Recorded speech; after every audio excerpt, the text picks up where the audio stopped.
So Allah Almighty has given us beautiful instructions in this revelation. There is a verse that's repeated a lot that we should be speaking about often. And when we reconnect with this particular verse, we will realize it encompasses almost the whole of our lives. What is this verse? It is verse number 90 of Surah An-Nahl, where Allah speaks about Himself. And as a result, He wants us to learn these qualities. Inna Allah ya'muru bil adli. It is an instruction. So He's talking about Himself. What does He instruct? Allah instructs the following. So Allah is speaking about what His instruction is. Now here are qualities He wants us to learn from. He wants us to obey because He is saying, this is my instruction. The first thing He says, Al-Adl. Allah instructs justice. Allah instructs that you are just. Justice at the beginning with your Maker would ensure that you worship Him alone.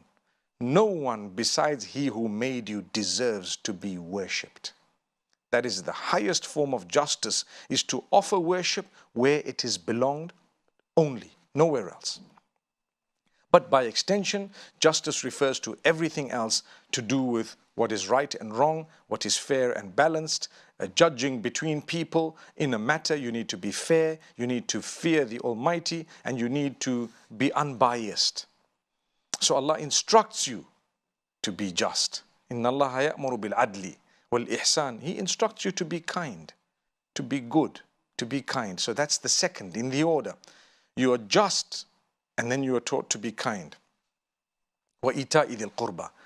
And He wants you to give to your relatives who are in need. Ita'i dhil qurba doesn't mention the need.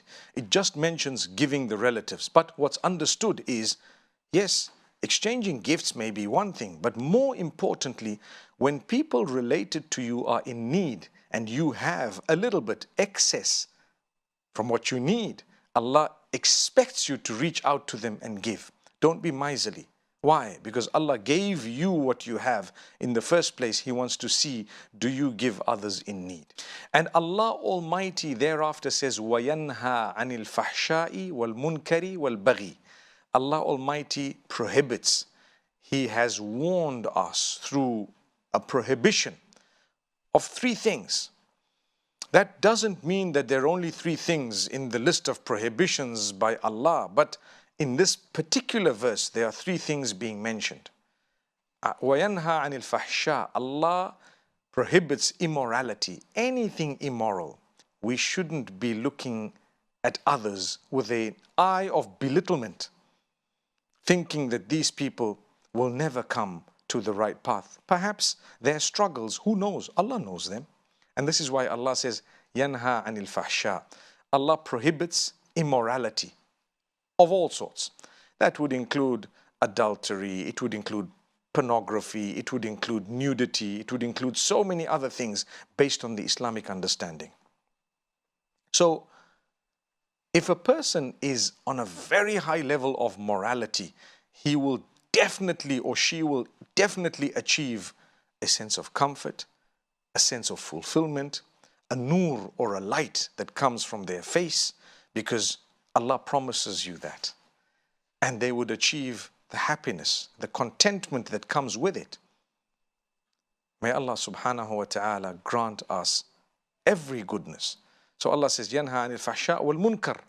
Allah prohibits you from evil. Munkar, that which is evil, sinful. And al-baghi refers to crossing the limits, crossing the boundaries. Allah doesn't want you to cross the limits. He has set a boundary. Don't cross that.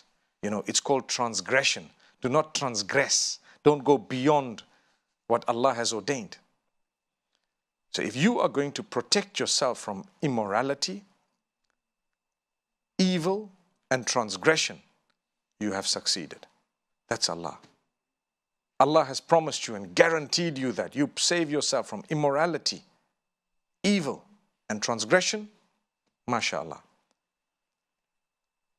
So reconnecting with revelation would ensure that you engage in good things and stay away from bad things. and you recognize what's good and bad. Someone might say, for example, what's a big deal about how I dress? Well, if you're a believer, there is a big deal.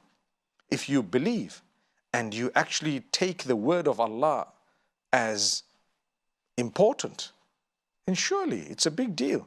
If Allah told you don't do this, how could you claim to be a believer and ignore that? That's why Allah says, مَا كَانَ لِمُؤْمِنٍ وَلَا مُؤْمِنَةٍ إِذَا قَضَى اللَّهُ وَرَسُولُهُ أَمْرًا أَن يَكُونَ لَهُمُ الْخِيَرَةُ مِنْ أَمْرِهِمْ. Surah Al-Ahzab. Allah says, a believer, a person who believes, male or female, it is not befitting for them to call themselves believers and then claim that I have a choice regarding what the Almighty wants and doesn't want, and has instructed and hasn't instructed, and the messenger has instructed and not instructed. What was the claim of belief for in the first place?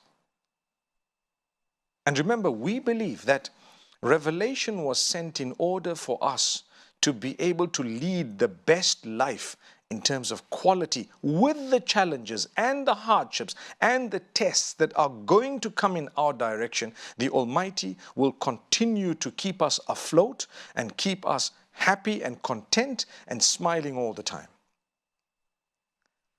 And this is why the Prophet Muhammad, peace be upon him, no matter what difficulty and hardship he went through, he always thanked Allah.